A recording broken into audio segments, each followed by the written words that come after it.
Hello students, welcome back to online course of Mechanical Measurement and Metrology. Myself Abhishek Trivedi from Mechanical Engineering Department at LJ Institute of Engineering and Technology. Today this is second lecture of the chapter Introduction to Metrology. In the first lecture we have discussed where the metrology is directly concerned to the Mechanical Engineering Department. Also we have discussed the need of inspection and the basic concept of the metrology. Today we are going to discuss the different methods of measurement. To understand the methods of measurement, first of all let us understand the basic concept of the measurement, or we can say what do you mean by measurement.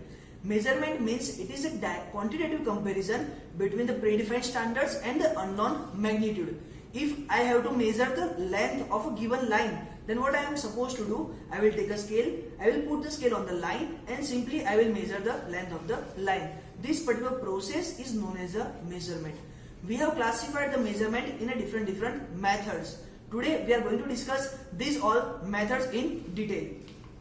The very basic method of measurement, that is a direct method of measurement. In the direct method of measurement, we are simply comparing the standards with the unknown magnitude. As you can check on the screen, if I have to measure the length of this given box, then what I am supposed to do, I will place a scale beside the box and I will simply measure the length of the given box. By using this particular setup, we can measure the given dimensions. This particular method is known as a direct method of measurement, which is a very basic method of measurement. The next one, that is the indirect method of measurement. In the indirect method of measurement, we can not directly measure any single parameter. Suppose if I have to measure a single parameter, then what I am supposed to do in the indirect method, I will measure some another physical quantity, and then by using those particular quantities, we are using the mathematical equations, and by calculating mathematical formulas, we are deriving the required input. This particular process is known as the indirect method of measurement. Suppose I have to measure the temperature. So in the universe there is no any instrument available to measure the temperature directly. On the screen you can check the analog thermometer. In the analog thermometer we are not supposed to measure the temperature.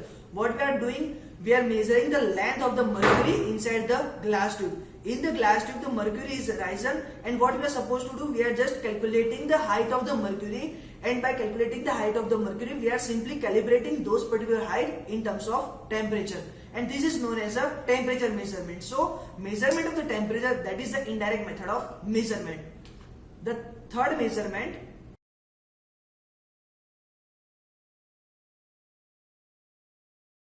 that is known as a fundamental method of measurement. In the fundamental method of measurement, what we are supposed to do, we are measuring the absolute measured base quantities. If I have to measure the base quantity, then it is known as a fundamental method of measurement.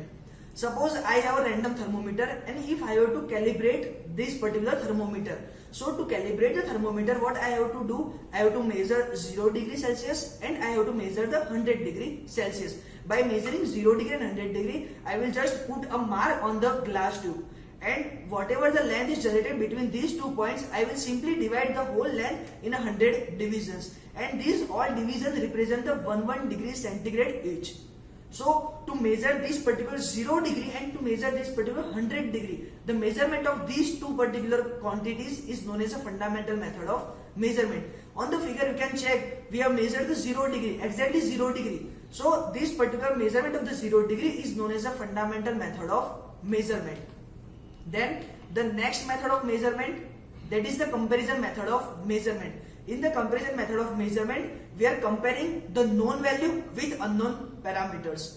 Suppose I have to measure the mass of an unknown matter. Suppose unknown matter is given to you and you have to measure the mass of this particular matter. Then what you are supposed to do, you are just simply placing the mass on a single pen, and on the other pen you are placing the mass you know the value of the mass, and you are supposed to provide those particular mass, and just by balancing both the weight you are simply measure the value. So this particular method is known as the comparison method of measurement, in which you are simply comparing the unknown parameter to the known values. That's it.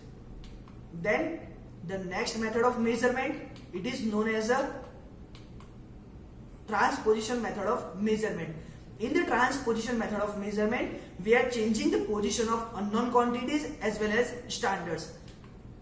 Suppose you are supposed to provide it that you have to manufacture the drill bit having the weight, or you have to manufacture some kind of tools, machine tools having the weight exactly 1 kg. And a standards has been provided to you. You have to measure the standards and exactly you have to manufacture the replica of this particular standard with a weight of 1 kg as a basic criteria. Then what you are supposed to do? You are simply placing the standards on the single pen and 1 kg weight on the another pen, and you are simply balancing both the weight.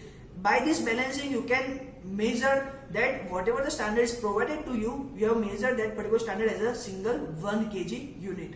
Then you are replacing the 1 kg element and you are placing the unknown replicas, and then you are once again make a balance.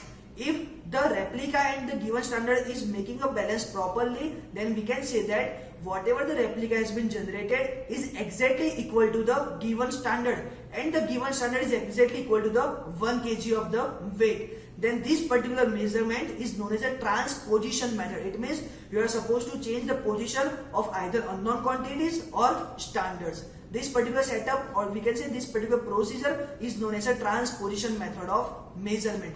We are discussing different methods of measurement. The next one, that is the differential method of measurement. In the differential method of measurement, we are just measuring the difference between the standard and unknown quantities. Suppose a company is manufacturing the gears. A company on a daily basis manufacture the 100 or we can say 1000 number of gears. As you all know, what is a gear? In particular gears, there are number of elements to measure. Now in a single gear, suppose you have to measure the different 5 elements, and company is manufacturing 100 or we can say 1000 gears in a day. Then you have to measure the number of parameters on a daily basis, and which is not a physical in the actual form. So what a firm has to do, a firm has designed, or we can say a company has designed a setup in which companies just simply check whether the gear is accepted or rejected, because at the end company has to provide the gears which are accepted in the assembly line. So what company is going to do? Company has set a basic setup known as the Parkinson gear tester. We are going to discuss the Parkinson gear tester in the upcoming chapters. But today we are going to just briefly identify what is the Parkinson gear tester and how it will use for the method of measurement. So what we are going to do? We are manufacturing a master gear and we are simply providing a working gear besides the master gear, and we are start running the master gear. And if both the gear match properly and if both the gear move properly, and if there is no any deflection between the motion of these both gears, then we can say that whatever the gear generated by the firm is accepted, it is in our acceptance range. And to find this kind of difference, the company has decided, or we can say the company has derived the different method of measurement, and this particular method of measurement is known as a differential method of measurement. The particular differential method of measurement is very much useful in the mass production era. Suppose a company is making a screw profile, screw threads we can say, or we can say nut bolt. Then company is manufacturing nut bolt in a tons in a single day. So to check each and every nut and bolt is not a physical format. So in these particular cases we are using this differential method of measurement. Then the next method of measurement is null method of measurement. In the null method of measurement, we are simply comparing the unknown quantity with the standard, and we are supposed to make the difference between these two values as a 0.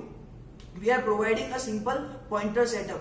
You can check, this is the basic vegetable weighing machine on which we are providing the unknown vegetable weight over a single pen and the known mass and the second pen. And what we are simply doing, we are making the pointer on the 0 position. Once the pointer achieves the 0 position, we can say that whatever the weight of the vegetable is exactly equal to the weight of the given mass which is placed on the second pen. So by using this particular concept, you can measure the value of the unknown quantity. This particular setup is known as the null method of measurement. The method of measurement which we are using in the vegetable weighing machine is known as a null method of measurement. The same method of measurement but with some different concept, that is known as a deflection method of measurement. In the deflection method of measurement, we are simply measuring the deflection occur in the pointer. On the screen you can check, this is a basic spring scale which is also useful for the measurement of the mass. But what we are supposed to provide over here, we are simply hang the unknown mass over the dead weight portion, or we can say over the pan on which the dead weight is provided, and simply if the weight of the mass has been provided, it will directly deflect the position of the spring, and as the position of the spring will be deflected, it will start rotating the pointer on the scale, or we can say on the analog scale. Once we are providing the dead weight on the pan, it will deflect the spring, and due to the deflection of the spring, the pointer will start rotating on the analog scale. And by using, or we can say by checking the value of analog scale or value of the pointer on the analog scale, you can measure the value of unknown weight. This is known as deflection method of measurement, in which we are just measuring the deflection of the pointer, and by checking the value of deflection of the pointer, we can measure the exactly the unknown mass. The next method of measurement is known as contact type method of measurement. In the contact type method of measurement, we are going to measure the physical parameters by making the actual physical contact. Suppose I have to measure the temperature. What I am supposed to do, I will simply use a thermometer. We are providing a human contact with the thermometer and the human contact, and by making a proper physical contact, we can measure the value of temperature. This particular setup is known for the contact type method of measurement. What we have done, we have provided a simple thermometer, and the thermometer will make a physical contact with the human body, and we can measure the temperature. The next one, that is the contactless method of measurement. In the contactless method of measurement, we are supposed to measure the same parameter but without making any kind of physical contact. Nowadays, whatever the situation is running, if I have to measure the same temperature of the human body without making any kind of physical contact, what we are using such kind of thermal gun. The thermal gun is directly used to measure the temperature without making any physical contact with the human body. So this particular method of measurement is known as a contactless method of measurement. Okay, so today what we have discussed the basic methods of measurement. From next lecture, we are going to discuss the different classification of measuring instrument. Till then, thank you.